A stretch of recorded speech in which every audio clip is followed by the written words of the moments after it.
नमस्कार, मैं हिमांशु ठाकुर और आप देख रहे हैं हमारी एक नई पॉडकास्ट सीरीज नो योर धर्मा।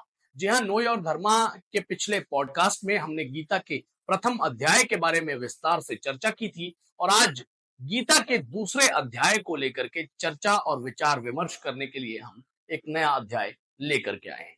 तो आज इस अध्याय के बारे में चर्चा और परिचर्चा करने के लिए हमारे साथ शक्ति अग्रवाल जी मौजूद हैं। इनसे जानेंगे कि गीता के दूसरे अध्याय में हमारे और आपके लिए क्या खास है। शक्ति अग्रवाल जी नमस्कार। आज गीता का दूसरा अध्याय जिस पर हम चर्चा करने जा नमस्कार रहे हैं। जी हिमांशु जी। भगवान ने पहले अध्याय में जैसे चित्रण करा कि एक कुरुक्षेत्र है, जिसमें मैंने आपको बताया कि वो कुरुक्षेत्र हमारा हृदय क्षेत्र है, जिसमें हमारे आसुरी संपत और हमारे दैविक संपत के बीच में रोज संघर्ष होता है।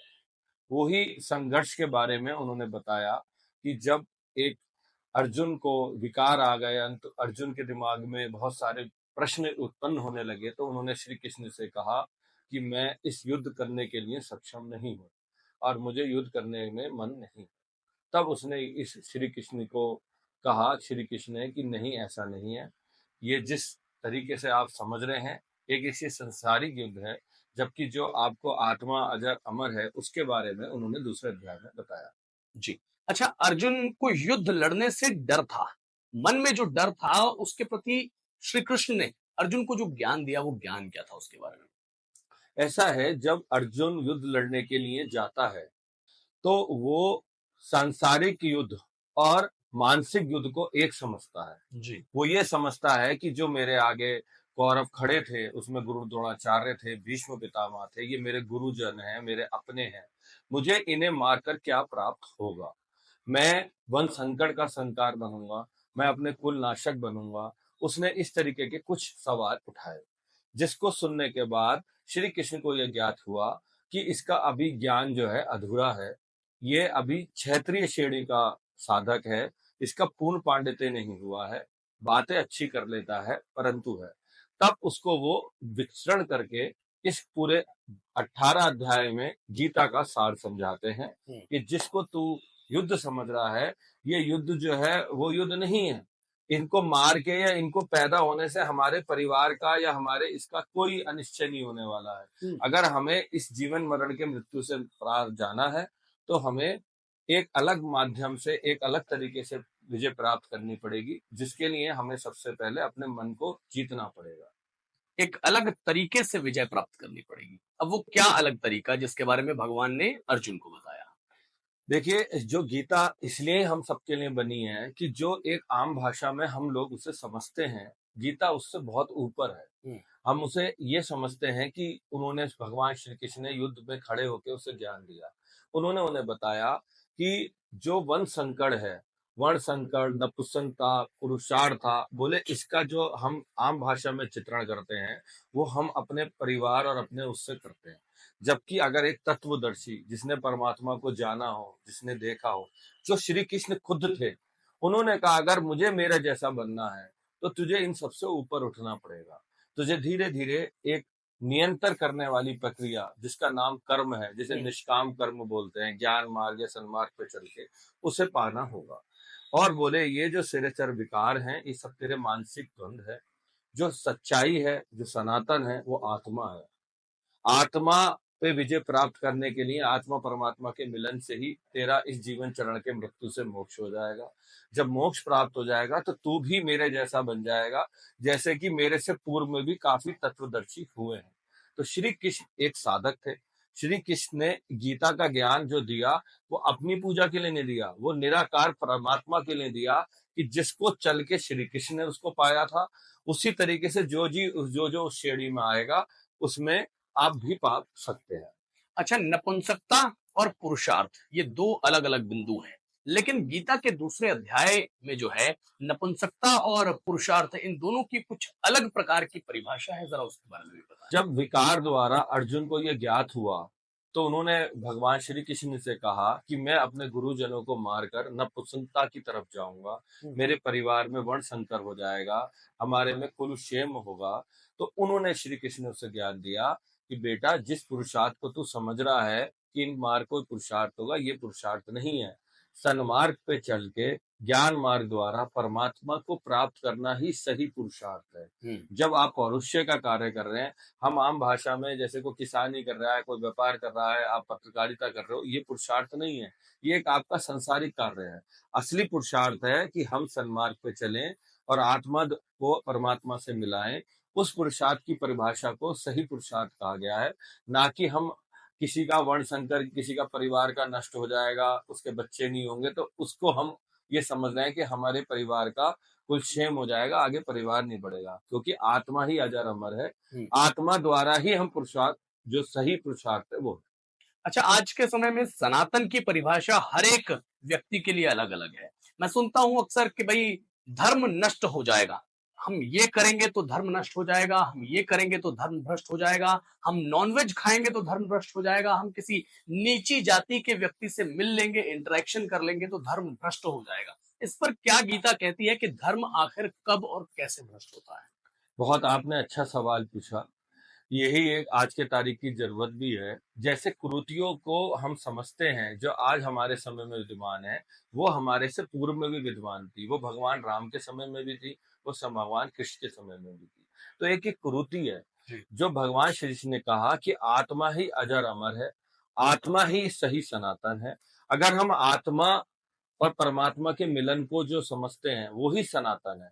किसी भी धर्म का अनुयायी, चाहे वो इस्लाम धर्म को मानने वाला हो, कृष्ण धर्म को, या यहूदी हो या क्रिश्चियन हो, अगर वो भी इस रास्ते पे चल के भगवान को प्राप्त करता है, मोक्ष के लिए सोचता है, तो वो सनातन है। हम जिस आम भाषा में जिसे हिंदू धर्म में मानते हैं वो अवरोधक है।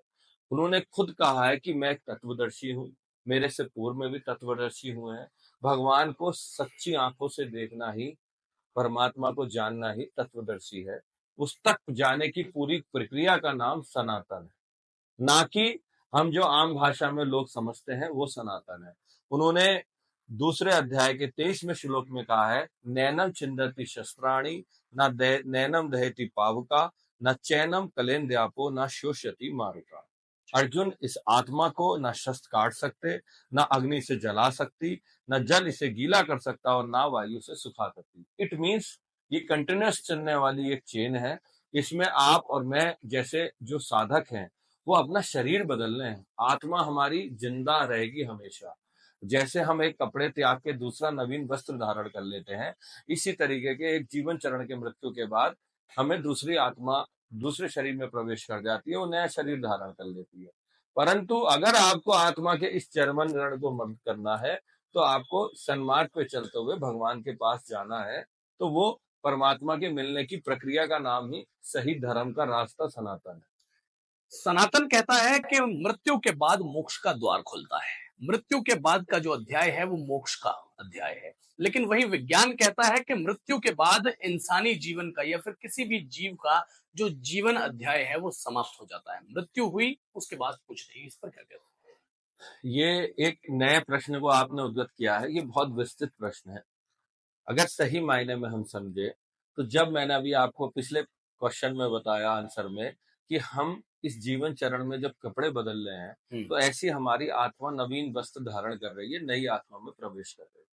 तो जिस आत्मा से वो निकल के नए शरीर में गई, उसके जो अच्छाई, जो उसकी बुराई, वो आपके भाग्य के संग आपके साथ चले गए। परंतु जब आप इस क्रम में लग जाते हैं, निरंतर परमात्मा को प्राप्त करने के लिए जिस विधि से आप निष्काम कर्म से आगे बढ़ते हैं, तो जहां भी आप स्टॉप करते हैं, सपोज किसी की मृत्यु 70 साल में हुई और उसने 70 साल में जो भी उसको प्राप्त किया, वो नेक्स्ट ईयर उसका ओपनिंग बैलेंस हो जाएगा नेक्स्ट जन्म में, और वहां से वो इस सब की शुरुआत करेगा। तो जो आपका क्लोजिंग बैलेंस है वहां ओपनिंग, इसका कभी क्षय नहीं होता, ये अक्षय है। परंतु हमारे मेन जिसे टास्क कहना चाहिए, जो हमारी इस योनि में मनुष्य योनि लेने का एक सिंगल हमारा फायदा है कि यही योनि में आके हम जीवन चरण के मृत्यु को समझ सकते हैं और हम इस जीवन चरण की मृत्यु से बंधक से हट के मोक्ष प्राप्त कर सकते हैं। और आगे अगर आप किसी योनि में जन्म लेंगे तो आपको ये सुअवसर प्राप्त नहीं होगा, क्योंकि उसके पास न समझने की शक्ति है, ना उसे ध्यान करने की शक्ति है, ना उस पर कुछ और चीजों का अभाव है। परंतु मनुष्य ही एक ऐसी है कि उसको ये महा अपने को एक सन्मार्ग पे चलते हुए प्राप्त करे। और मरने के बाद जो कहते हैं कि हमारे को मोक्ष मिल गया, मोक्ष ऐसे नहीं मिलता। अगर इतनी आसानी से और इतने सारे विकारों के संग मोक्ष मिलता, ये केवल हमारा एक गलत परसेप्शन है कि हम मोक्ष को प्राप्त कर लेंगे। कोई सुसाइड करता है, हम उसमें लिखते हैं कि भगवान अपने चरणों में स्थान दे। उसे स्थान नहीं मिलना, उसे पुनर्जन्म लेना ही पड़ेगा। वो एक एक्सट्रीम लेवल ऑफ है। जब आप अपने मन को शांत करके और रोज इस प्रतिज्ञा को करेंगे, जब आपके ऐसे कर्म हो जाएंगे, तब आप मोक्ष को मिल सकते हैं।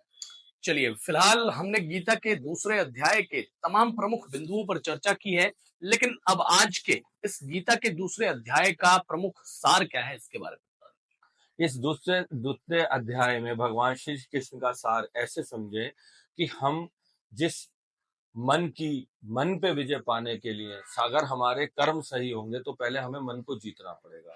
हम अपने मन को जीते और जो भी दुख सुख, अच्छे बुरे परिवार के टॉन्ट है, उन्हें हमें सहने की शक्ति हो और निरंतर हम भगवान को प्राप्ति के मार्ग में लगे। उस प्राप्ति का मार्ग है कर्म, जिसके बारे में हम नए अध्याय में, अगले अध्याय में आपको विस्तृत जानकारी देंगे। जैसे जैसे गीता में बताया गया है, मैं भी कोशिश यही कर रहा हूँ कि उसी तरीके से आपको बताऊं। अपनी तरफ से अपना इंटरप्रिटेशन कोई ना जोड़ूं। ये यथार्थ गीता हमारे पास है। इसे पढ़ के सुन के जो भी आप और हम पे ज्ञान आया है, हम उसी का विस्तार कर रहे हैं। क्योंकि धर्म का, ज्ञान का अगर आप किसी को आप उपहार स्वरूप गिफ्ट कर रहे हैं, तो ये भी एक सन्मार्ग में चलने की प्रक्रिया है। जितना आप रेपिटेशन करेंगे, जितना आप इसका एक्सरसाइज करेंगे, उतना आपका ज्ञान का और आपके मन पे चित्रण का विकास होगा। जी, धन्यवाद। तो साथियों, गीता का ज्ञान शक्ति अग्रवाल जी के साथ आज के अध्याय में सिर्फ इतना ही। फिर एक नए अध्याय, कुछ नए प्रमुख बिंदुओं के साथ आप सभी के बीच दोबारा आएंगे, लेकर के नो योर धर्मा का एक नया पॉडकास्ट। धन्यवाद।